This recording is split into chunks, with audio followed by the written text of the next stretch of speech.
Keadilan adalah mimpi bagi rakyat jelata.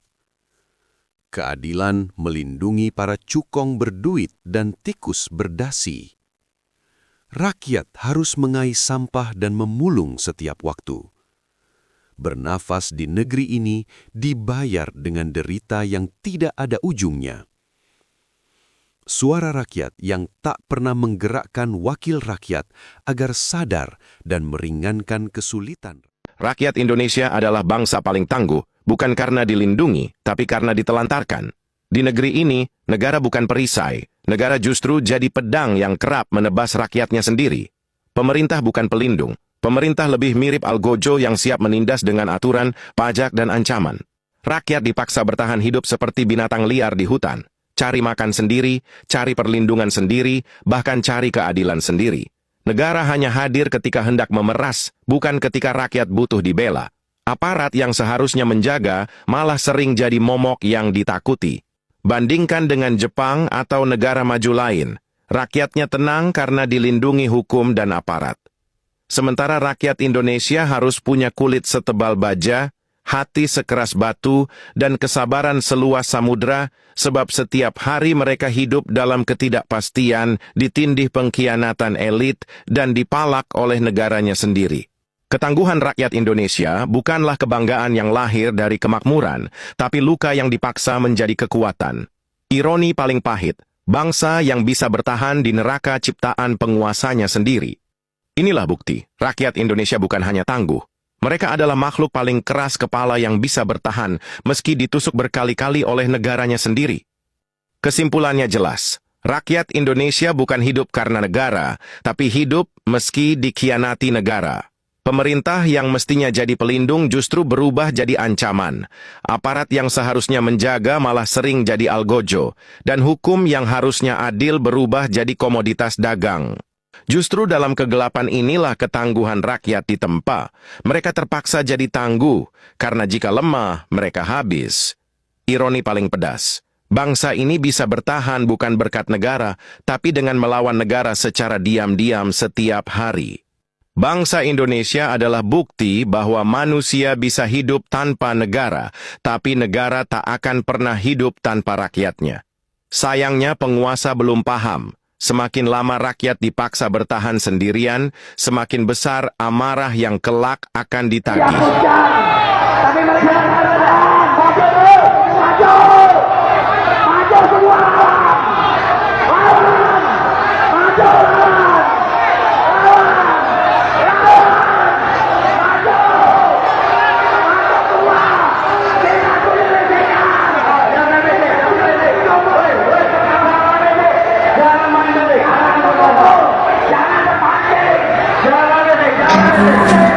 Mahasiswa rakyat miskin kota bersatu padu rebut demokrasi, gegap gempita dalam satu suara demi tugas suci yang mulia.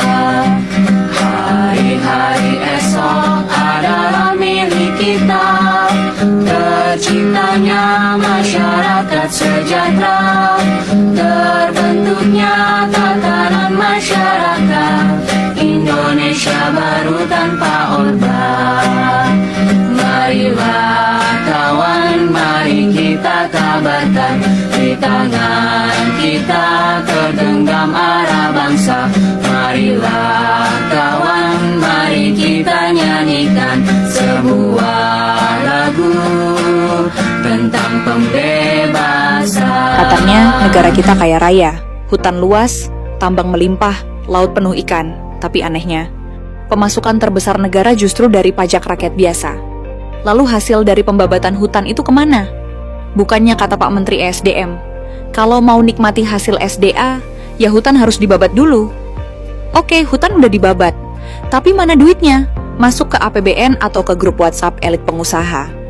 Rakyat disuruh hemat, disuruh patuh pajak, tapi yang ngatur hutan dan tambang makin mewah gaya hidupnya.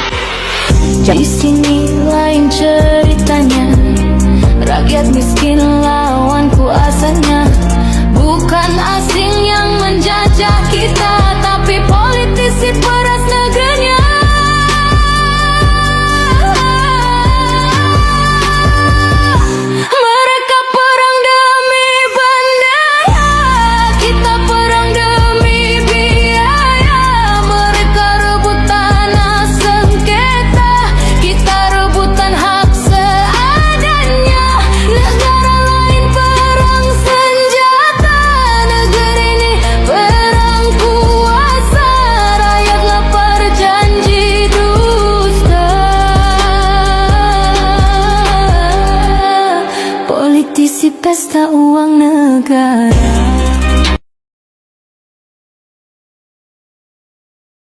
Di negeri ini, kita bukan lelah karena hidup berat, tapi karena sistemnya hobi menjadikan rakyat konsumsi harian. Lucu ya, semua orang capek bukan karena kurang tidur, tapi karena energi kita diperas dari pagi sampai malam demi nutupin kegagalan orang-orang yang kerjanya cuma rapat dan selfie. Pekerja capek karena target tidak manusiawi. Mahasiswa capek karena aturan berubah tiap semester. Orang tua capek karena harga naik dulu, gaji belakangan. Dan pemerintah tidak capek-capek bilang rakyat harus tetap positif. Kita dibombardir dengan motivasi dan quotes karena jauh lebih murah menyuruh rakyat kuat daripada memperbaiki sistem yang bikin mereka ambruk. Dan yang paling gelap, kelelahan nasional ini justru menguntungkan. Rakyat yang capek itu nggak protes, nggak sempat berpikir panjang, dan gampang diarahkan dengan jargon kosong. Kita disuruh produktif demi masa depan, yang entah punya siapa. Karena kalaupun negara maju, yang naik kelas itu biasanya bukan kita, tapi mereka yang sudah duduk manis dari awal. Akhirnya masyarakat hidup di mode survival. Kerja bukan untuk maju, tapi untuk tidak tenggelam. Belajar bukan untuk berkembang, tapi untuk tidak ketinggalan. Dan hari libur bukan untuk istirahat, tapi untuk mempersiapkan diri capek lagi. Jadi mungkin kita tidak perlu motivasi baru. Yang kita butuhkan adalah sistem yang berhenti memeraskan perjuangan.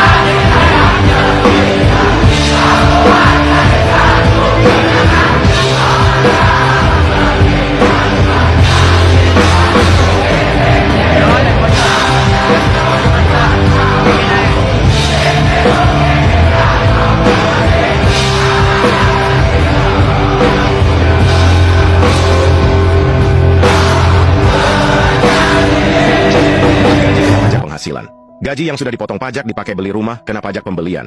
Tiap tahun juga harus bayar pajak PBB untuk rumah tersebut. Rumah rusak, lalu beli bahan bangunan kena pajak PPN, dan renovasi juga kena pajak renovasi. Setelah itu rumah tersebut dikenakan pajak kekayaan melalui tax amnesty. Nanti giliran rumah dijual, kena pajak penjualan. Uang hasil penjualan rumah dibelikan mobil, kena pajak pembelian mobil.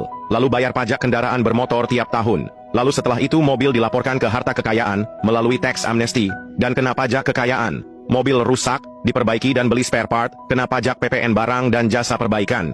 Akhirnya mobil dijual, kena pajak penjualan. Uang hasil penjualan mobil dibeliin motor dan kena pajak pembelian motor. Lalu bayar pajak kendaraan bermotor tiap tahun. Lalu setelah itu motor dilaporkan ke harta kekayaan melalui tax amnesty dan kena pajak kekayaan. Motor rusak, diperbaiki dan beli spare part, kena pajak PPN barang dan jasa perbaikan motor. Akhirnya motor dijual, kena pajak penjualan. Uang hasil penjualan motor dibeliin makanan dan minuman dan kena pajak PPN. Makanan habis dan kenyang, lalu ke toilet mesti bayar lagi. Harta terakhir tinggal kentut. Pemerintah bilang program ini untuk rakyat miskin. Tapi mari kita lihat angkanya dulu. Kalau 335 triliun ini dibagi ke seluruh rakyat Indonesia, maka setiap orang bisa dapat sekitar 361.000 per bulan. Kalau uang ini hanya diberikan kepada keluarga miskin, mereka seharusnya menerima sekitar 66 juta per tahun. Itu artinya setiap keluarga miskin punya hak sekitar 5,2 juta per bulan dari anggaran ini. Tapi hari ini, kenyataannya yang diterima masyarakat hanya sekitar Rp200.000. Lalu pertanyaannya gini, selisih uangnya pergi kemana? Ke vendor besar? Ke logistik besar? Ke perusahaan kah? Terus mereka-mereka yang menikmati ini bukan dari masyarakat kecil. Hari ini masyarakat sipil hanya meminta satu hal sederhana, haknya agar uang 335 triliun dari APBN benar-benar masuk ke kantong masyarakat. Karena pada saat ini 6 juta rupiah per hari per dapur disubsidi negara. Ini bukan bantuan sosial, ini corporate welfare. Adalah bantuan kepada perusahaan.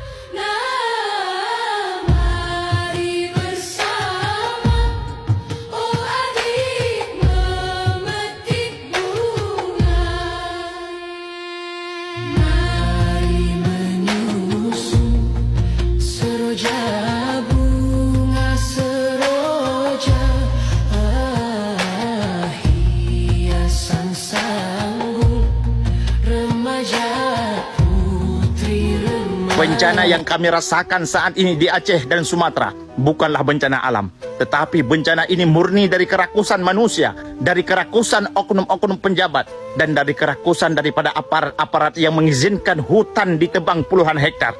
Bencana ini disebabkan oleh orang-orang yang sudah kaya tetapi tidak pernah bersyukur. Mereka yang ingin menambah-nambahkan harta kekayaannya dengan mengambil resiko jatuh korban daripada pihak yang lain dan merusak ekosistem yang ada. Bencana dan musibah memang datang daripada Allah, dan tidak akan Allah kirimkan bencana dan bala kepada kita selain manusia sendiri yang mengundangnya.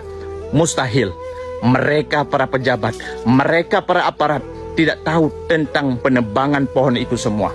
Ingat saudaraku, jangan salahkan rakyat jelata hari ini berbuat zina.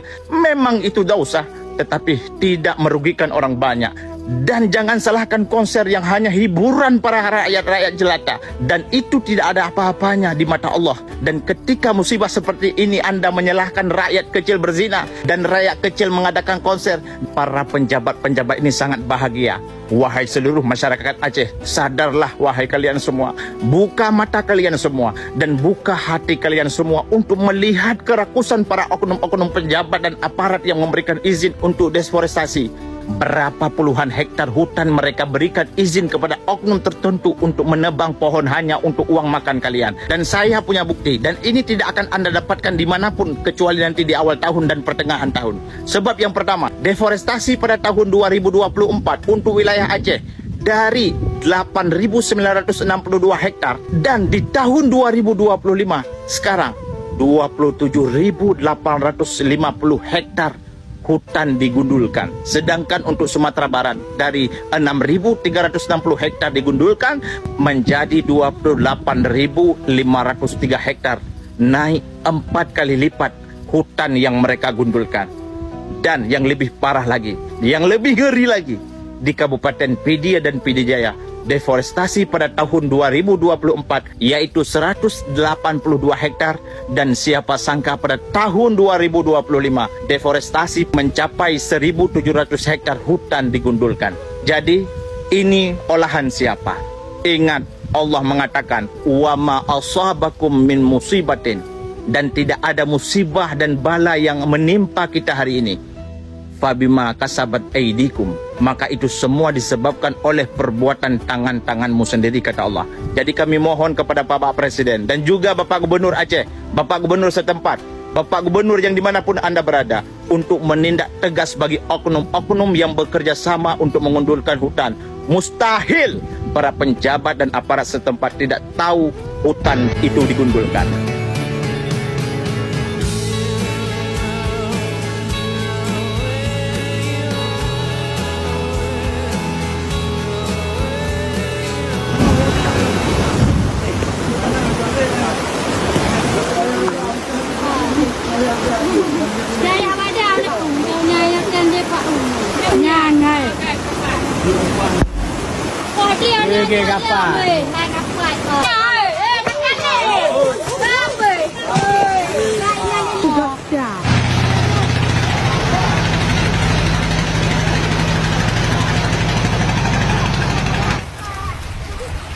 Kami ada anak bayi. Mana Ken?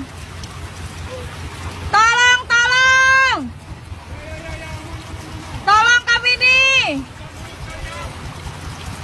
Ada anak bayi nih.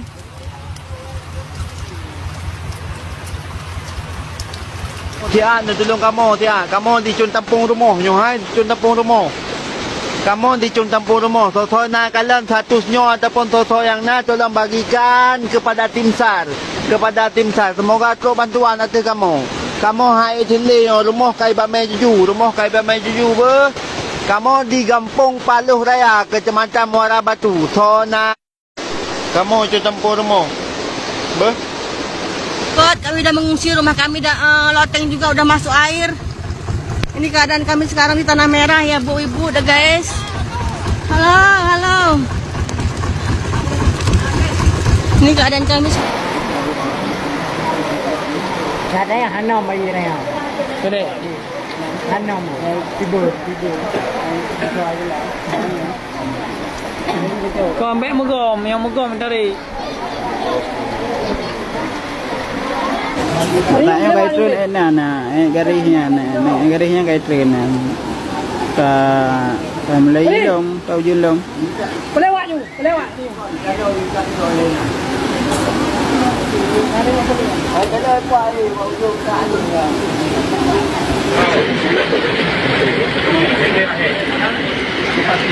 Kompak ekor rumah nak sejuta.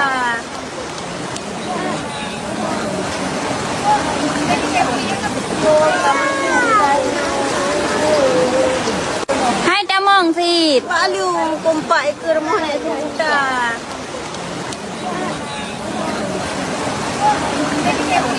Mandum rumah tenggelam.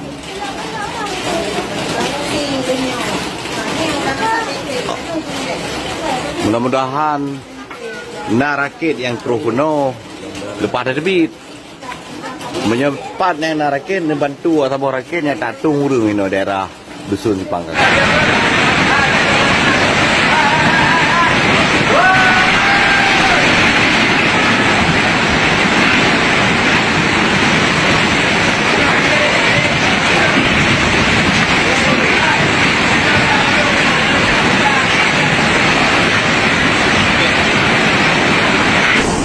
Jadi ke pondok nggak bisa ya? Pondok nggak bisa. Nggak bisa lagi ya? Ini aja satu-satunya ke pondok. Sama yang sana. Sama sana. Nah itu udah hancur. Wah, ini kayu-kayu dari gunung. Enggak, bang, jalan itu udah putus bang. Putus jalan, bro. Ini rumah Ayu ntar lagi. Sayangnya. Putus bang. Ini arah ke pondok putus. Ini rumah Doni, itu rumah Doni tuh. Itu rumah Doni, mertua Doni. Kalau ada tuh maaf.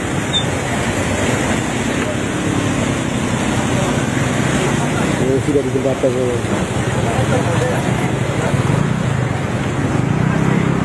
Ntar bikin laporan. Laporan. Habis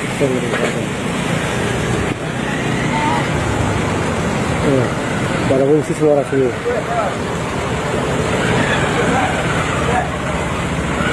Makin besar, banjir. Astagfirullah nih, banjir. Apinya langsung besar, astagfirullahaladzim. Astagfirullah, nyol ya. Air sungai, air apa namanya? Selokan udah setara dengan manjat aja.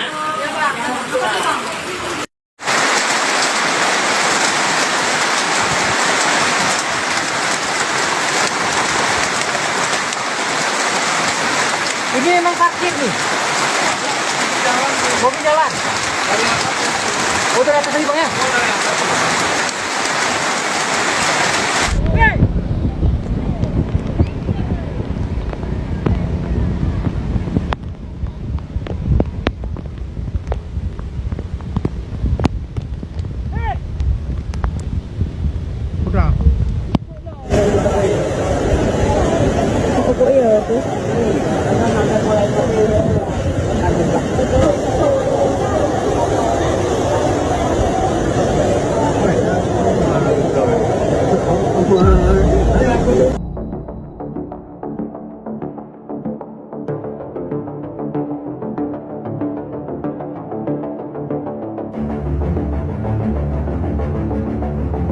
Negeri ini bukan lagi rusak, tapi hancur, dibantai dari dalam oleh tikus-tikus berdasi. Hutang negara meledak, sementara korupsi menjelma monster raksasa yang melahap triliunan tanpa rasa malu. Bayangkan, pejabat pajak bisa menggarong 3.000 triliun. Bukan angka, tapi perampokan massal yang lebih biadab dari penjajahan. Pertamina pun tak kalah gilanya, ikut berpesta pora menguap triliunan, seolah negeri ini tambang emas pribadi mereka. DPR dan pejabat, jangan harap ada yang bersih. Hampir semua berlumuran darah uang rakyat, pura-pura jadi wakil bangsa padahal cuma tukang rampok berseragam negara. Sumber daya alam yang melimpah, disulap jadi mesin ATM untuk segelintir oligarki. Sementara APBN dipaksa berdiri di atas keringat rakyat kecil lewat pajak. Inilah neraka republik. Rakyat dijadikan sapi perah, negara jadi ladang perampokan, sementara elit politik dan kroni-kroninya menari di atas puing kehancuran. Ini bukan pemerintahan, ini kartel kriminal terbesar yang pernah ada dengan bendera merah putih hanya sebagai kamuflase. Kesimpulannya, negeri ini bukan lagi negara, tapi korporasi kriminal terbesar yang pernah ada. Penguasa hanyalah bos mafia, DPR jadi sindikat, dan rakyat cuma budak pajak. Sumber daya alam dijual, uang triliunan digerogoti, hutang diwariskan. Yang mengatakan begini, kalau saja di dunia pertambangan ini kita bisa menghapus celah-celah korupsi, maka setiap kepala orang Indonesia itu setiap bulan akan mendapat uang 20 juta rupiah tanpa kerja apapun. Setiap tuh anak kecil dan sebagainya, 20 juta setiap bulan gratis dari negara. Itu 20 juta. Itu baru pertambangan. Belum kehutanan. Belum perikanan, belum pertanian, apalagi, apalah gilanya korupsi di negara kita ini. Dan saya masih pegang ini karena Abdul Samad ketika itu mengatakan studi tentang ini, dia mengundang ahli dari Amerika, diskusi di KPK itu apa yang terjadi. Wah, dihitung Pak, dunia pertambangan pokoknya potensinya tutup, jangan ada korupsi. Setiap kepala dapat 20 juta rupiah pada saat itu. Itu yang saya ungkap kemarin ketika ribut-ribut mafia tambang, belum yang lain ya. Sehingga saya katakan bahwa korupsi, saudara sekarang noleh kemana aja ada korupsi kok.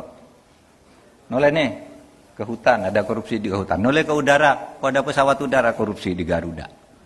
Ada asuransi, wah ada asuransi. Koperasi, korupsi. Semua ada korupsinya. Koruptor triliunan hukumannya amat ringan, di penjara 6,5 tahun palingan. Hukum negara udah kayak mainan. Yang nyuri kayu dikandangin, yang koruptor triliunan pada dienakin. Yang miskin makin miskin, palanya puyeng makin-makin. Lapangan kerja susah gara-gara koruptor, bahan pokok makin mahal gara-gara koruptor, pajak 12% gara-gara koruptor, emang dasar otak kotor. Pengangguran di mana-mana, orang susah makin merana, yang koruptor pada bikin istana, banyak pada miara betina. Tambang emas digaruk, hutan negara dikeruk, udah hidup enak masih aja pada maruk. Hutang negara makin tinggi, rakyat jadi sakit gigi, bayar pajak 12% lagi, katanya negara kaya, kata siapa, kata siapa, kata siapa ya. Tukang minyak naik sepeda, masalah makin banyak, kagak udah-udah, apa lagi.